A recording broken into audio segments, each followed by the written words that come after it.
Hey YouTube, Jay here again. Just wanted to welcome you to my father's do-it-yourself kingdom. And today I'm going to try and do my best to clearly explain how to detail strip at 1911. It may be hard to do without a camera person helping, but I'm going to do my best. Alright, so here we go. I've already done a video on how to strip the slide, so I'm not going to cover that today. We're going to safety check the gun. Clear. I already safety checked it on camera. Not even going to get into that. So, first thing you're going to do, turn the gun on its back. Use a softer material than the metal on the top of the gun to press that spring follower down. And rotate the barrel bushing off to the right. Carefully, slowly let that spring up. It's under a lot of pressure. From there, you can turn the gun upside down and slide it till the takedown notch, which is farther back on the slide, is lined up with the takedown pin or the slide stop release. Slide stop will be pushed through from the other side. Wow, that's embarrassing. From there you can, still upside down, remove the frame from the slide. Again, taking on the slide, covered in another video. Not going to be done here, not going to be done now. So, what is the next step that we would like to do? Next step will be taking off the hand guards. Should have done that off camera.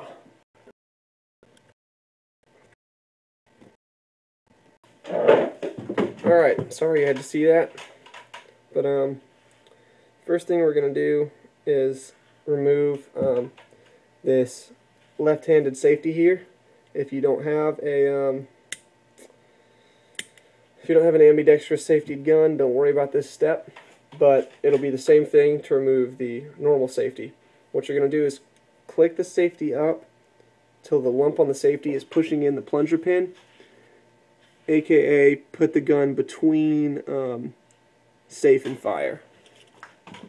From there, you should be able to just manually, with a little elbow grease and focus, lift your ambidextrous safety on up out of the frame. Set that aside. Then roll over. Again, putting the thumb safety between safe and fire. Should be able to lift that one on up and out.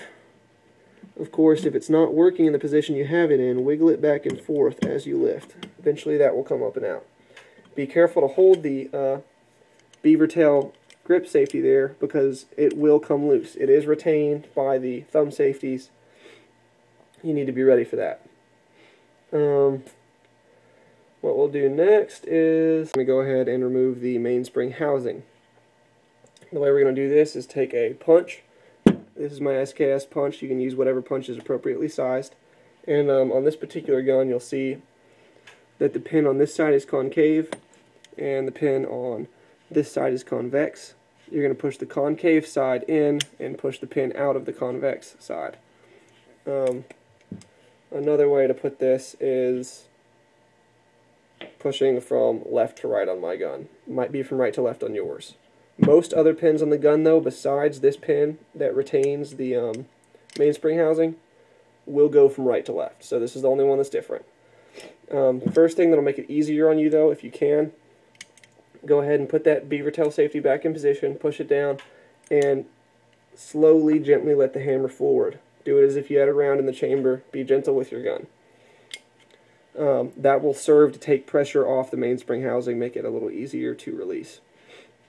This is hard to do. I may have to do it on double speed or whatever, but just carefully line it up. I prefer, actually, rather than, well, like I said before, you can take tape and set it down and then put the gun on top of the tape so that the gun doesn't get damaged by a hard surface below it and so that the pin has somewhere to fall down into and punch it down.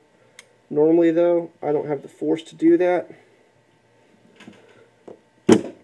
This time I did. So we'll just leave it at that. Again, once the pin's out this far, you can go ahead and use your thumb to support that mainspring housing so it doesn't want to shoot, which some may or may not. And go ahead and use your fingers to remove that retaining pin the rest of the way. Gently let the mainspring housing down, which will also free the beaver tail safety. So you got your beaver tail safety out, you got your mainspring housing out, which allows you to take out the mainspring, which has one metal top there that's concave, and one what I call an arrowhead bit at the bottom, because it looks a little bit like an arrowhead. Those can be separated for cleaning or whatever you want. Mainspring housing, mainspring.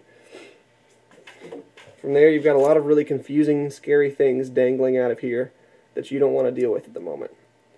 So what I prefer to do is go ahead and press this spring in so it stays back out of your way.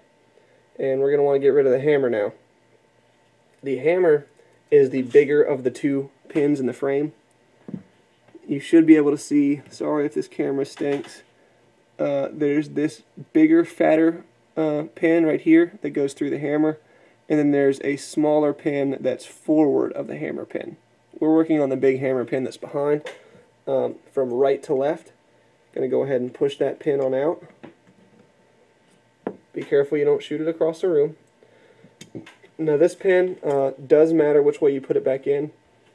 I'm not sure if you can see or not, but there is a lip on the top of this pin.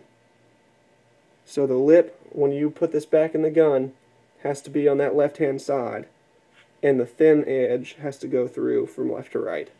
I'll explain that when I put it back together. Once you've done that, you should be able to remove your hammer and connector there. You can set that down. From there, the spring is going to be really ready to come out. It just has a little kind of hook notch that just sticks into the frame there.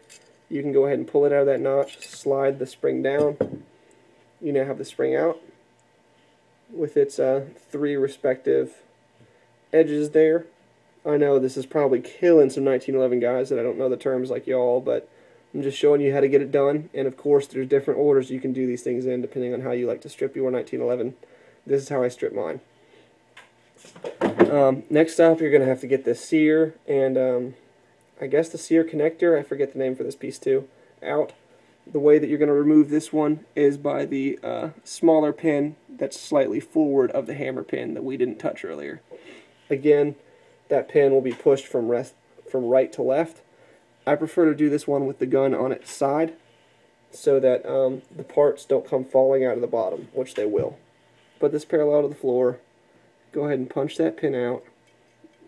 Mine's relatively easy. Again, this pin does have a lip on it, so you do want to put the big lip side on the left, the thin side on the right, pushing it from right to left when you reinstall it. So from there, we can slowly let down and out our sear and our sear connector. Yay! From there, the only piece we have left in the gun, or two pieces, are the magazine release and the trigger. That's one of the things I find glorious about the 1911s, by the way. The trigger is not on a hinge. It's not a trigger that swings back and forth. It goes straight back. So when you want to have that trigger pull that pulls straight back and keeps you on target, instead of a traditional trigger pull, which is more of a pendulum pull, you can really get that out of this 1911. What you're going to need for this, and I forgot to bring it down, I'm sure my dad has one though, is a standard size screwdriver there, flathead. And you'll see this flathead screw in the opposite side of the magazine release. I really hope this is coming through. So what you're going to do is push that magazine release pretty far up. Take your screwdriver and turn that screw to the left. When it does, the magazine release will come on out that side that you were trying to push it to. And you'll see that you've got your little magazine release here, and you can see that notch in the side. There's one notch that just goes straight up and down for the spring action, and there's another notch off to the side that you have now turned this pin into. So keeping pressure so the spring doesn't shoot out and get away from you, you can now turn that pin back to the right and slowly release it up, and you get your mag release pin with your mag release. I'm going to go ahead and put that back together though, because I'm not cleaning my gun right now. It's already been cleaned, so I don't need to worry about that. Of course, when you put it back in, you're just going to put it back in and then turn it to the left until that lock is back in place. Last thing you got to do is slide your trigger straight out the back. Like I said, beautiful. The only action on this thing is straight forward and backward. Alright, reassembly part coming up. And we're back. I would like to remind you that it is always easier to destroy than it is to build. What I mean by that is at this point you have your gun apart, you're feeling proud of yourself, then you look down at the pieces and say, oh, expletive. I now have to put this back together. So what we're going to work on is putting this back together. Same thing as before, just reverse order. First thing you're going to do is you're going to take your trigger. Looking at your trigger, you should be able to see that there's slightly more trigger on the bottom side than there is on the top, because this does matter which way you have it oriented when you put it back in. And the slant at the back follows the grip angle of the 1911, like this. I'm over-exaggerating to try and show you. So, again, I want that slant to match with the back of the 1911. I'm going to go ahead and let the trigger run through the trigger channel, back to where it wants to be, ready to fire. Then to hold the trigger in, of course, is the magazine release. I already showed you how to put the spring back in there. You're going to put the mag release back in. This part gets a little tricky. You're going to have to push it back through like you did before when you first released it. And holding it back through, you're going to have to take that screwdriver, and you may have to wiggle it back and forth, like back and forth, until you can feel the proper channel, and just gently try to turn that pin to the right until you feel it and hear it click in. And as soon as it does, you'll feel the pressure on the left-hand side of the magazine release trying to return to its natural place. Now that you've got that magazine release in, that's going to hold your trigger in place, and you're not going to have to worry about issues with that. This part is the trickiest part of the reassembly, I'd say. You're going to have to take your sear and make sure that at the bottom here, gosh, it's really hard to see this in this light. Alright, at the bottom, you can see on this side over here, the sear is flat. And on this side, it's got kind of an arrow pointing to the right. You want that arrow pointing to the back of your gun. You want the arrow pointing this way to the back of the gun, and you want that flat side of the sear to rest against the back of the trigger there. So that's proper orientation for that. And you'll see that the above this little peephole right here, the sear kind of curves. You want the curve of the connector to follow that curve. Or kind of like you want the concave side of the curve facing the back of the pistol, the convex side of the curve facing the trigger side of the pistol. From there, you're going to have to look through that smaller hole in the frame that's a little in front of the hammer hole, definitely in front of the safety hole, and try to line up both of the holes in the sear and the sear connector with that hole. This part takes patience and a steady hand. I suggest doing it with the gun on its side so that the pieces don't come falling out thanks to gravity. Once you have those up in there and lined up, I got lucky this time. I lined those up pretty quick. You're going to take the smaller of your two remaining pins with the bigger side, which you should be able to feel and see, towards the left-hand side of the gun, and the smaller side, or the regular side, towards the right-hand side of the gun. And go ahead and push that pin through. Well, I may not have gotten so lucky as I thought.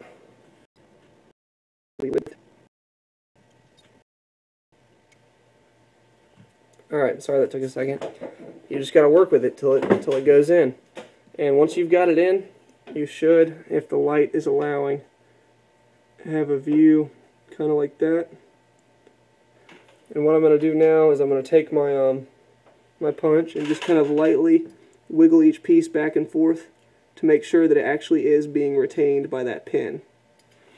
If it is, which it is, we're good to go and move on. Now we get to one of these points where you really think John Moses Browning must have had a second pair of hands helping him do this, because it's not easy to do as one person. But it's definitely doable. So don't sweat it. What we're going to do is we're going to take the spring here, making sure that the little lip at the bottom you can see there, I hope. Sorry, this is really bad lighting. Is facing the trigger side of the gun. And the last spring there that flanges out away from the gun is on the right-hand side of it, if you were to be holding it looking down the sights. Slide that up in there. And you may or may not be able to see there's a little notch here in the frame. That's where the lip at the bottom of this spring is going to plug into. When it plugs in, you should be able to see as it lines up. Pretty much one of these springs will go right over the sear, one of them will go to the left of the sear, and this one will go to the right. Anyways, a good trick for handling that once it's in is you can go ahead and put your mainspring back in the mainspring housing and slide the mainspring housing up just a little bit. Doesn't have to be all the way in the gun. Just like that, just enough to hold the spring in there so that you don't have to hold it for yourself.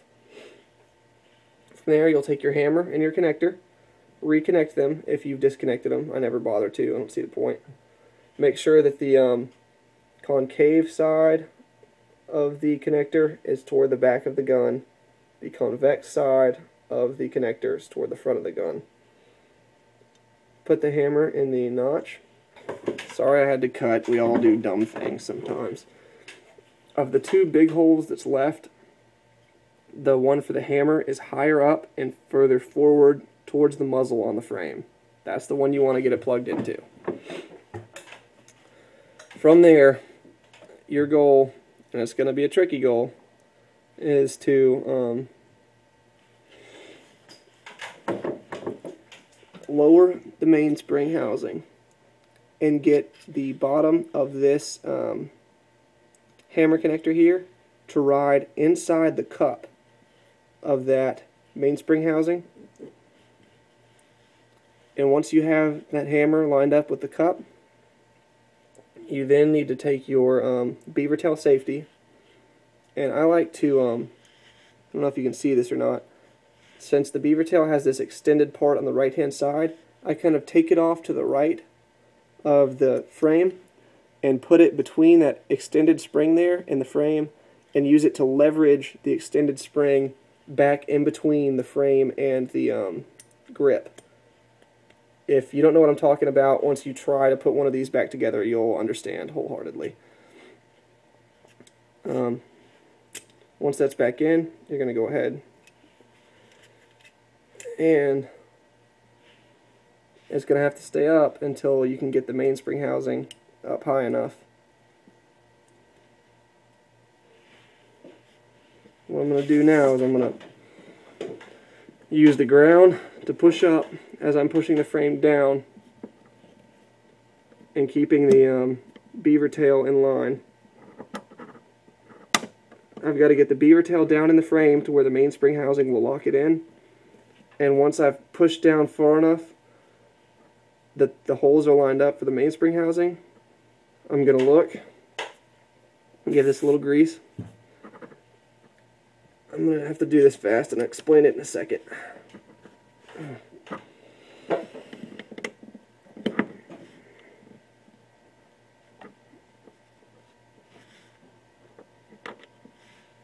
Okay. Whew.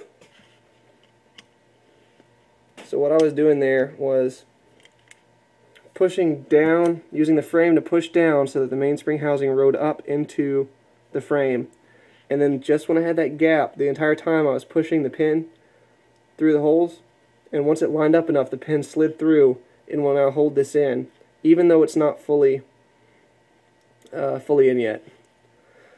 So from there, and with the pin just halfway in retaining this, I'm going to go ahead and line up the hole of the grip safety and do my darndest to return the thumb safety there. What I forgot to mention was this plunger tube. You can take the spring out of there and clean it. I don't really feel like it's necessary at this point on mine. Couldn't hurt to do it on yours.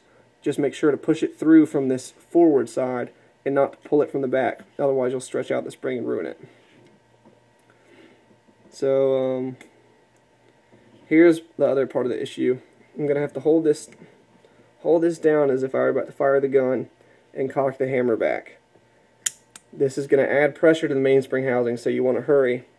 It's not, a huge deal, but you would like to have that trigger back to put the safety on. It'll make it easier. You're going to line the safety up, push it in as much as you can, just until it retains the grip safety. Then once you have it in about this far, what I like to do is take my punch and push that plunger forward that's blocking the safety from going in. And when it's far enough forward, I'll go ahead and push the safety the rest of the way in. While you have the safety at the midway point anyways, go ahead and flip it on the other side and replace the left-hand safety. Once that's done, go ahead and put it on fire. Use your hand, gently let that hammer back up so you take pressure off the mainspring housing. From this point, it's just a battle of the wills for you to push that pin back down into the frame however you see fit. What I may do now is what I was talking about earlier. I knocked my stool over. Sometimes, if I feel like there's a lot of force necessary, I will actually put the pin on the ground and use the entire gun to try and push the pin up into it. I make sure to take my hand and cover the other side though, so that I don't just shove the pin all the way through the gun and have the retaining pin go shooting out the other side, which it can do. Of course, the other option, what I'll do since I'm done here anyways, is to take some paper towel or something if you're worried about your punch. You don't have to. I just try to take care of everything I have. Put that over the top end of my punch, and since I don't have a rubber mallet, just going to use a basic hammer here and just hit that pin on in. That's all it took, 2 gentle little hits. Sorry, I got a phone call and I record these videos on my phone, so either way, gun hasn't moved. I just finished pushing that punch in. You'll see the punch is now pretty much flush again. All that's great. Your 1911's back together. You should check that your grip safety's got some spring to it. You should see if your trigger's got pressure on it. Is it going to return forward after you pull it back? It is. I keep getting all these notifications. Alright, so I'll put this in speed mode. I'm going to grease this up real quick because the rails can get dry. Just a tip for y'all, actually.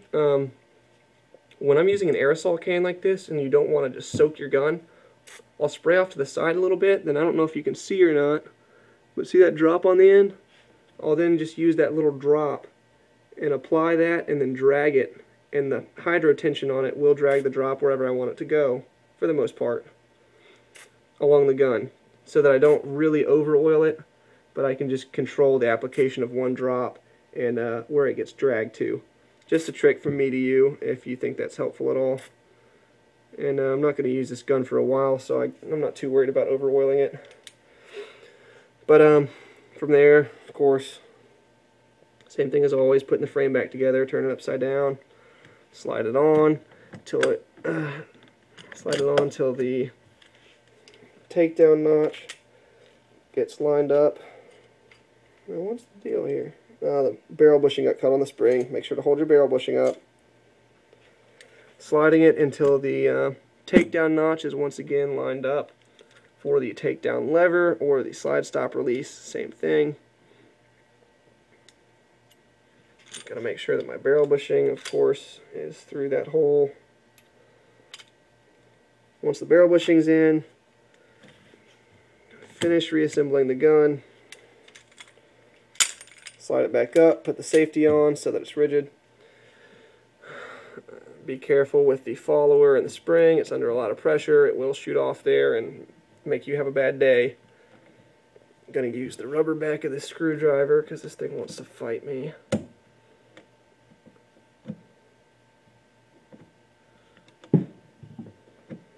What the heck? I'm just having the hardest time with this one video. Boom, that's back together. Hammer's back. We're going to run the slide a few times. Once we take the safety off, of course. Good pressure on the slide, good return. Going to pull the trigger and hold it down. I'm going to run the slide. Make sure that the hammer does not follow the trigger back forward, or else what you have then is technically an automatic firearm. Going to let off. Going to turn my safety on, take my hand off the gun. Pull the trigger, nothing happens. Going to depress the beaver tail safety, pull the trigger, nothing happens. Going to take the safety off, but not use the beaver tail. Nothing happens. Going to depress the beaver tail while the safety's off. Hammer falls. You've probably done everything right. You can now do the pencil test by putting a pencil down on the end of your gun, shooting it out. I don't think I have any available. Maybe this pin will suffice. We'll see. Drop the pin down through the bore. Pull the trigger. Pin moved. Obviously the firing pin hit the pin. Gun has been properly reassembled. As always, please like and favorite the video. Thank you so much for watching. Subscribe if you haven't already. Let me know if there's any videos you'd like to see. Let me know if anything in this video was confusing to you and you'd like a close-up of, or you'd like to be better explained. And yeah, as always guys, just take care.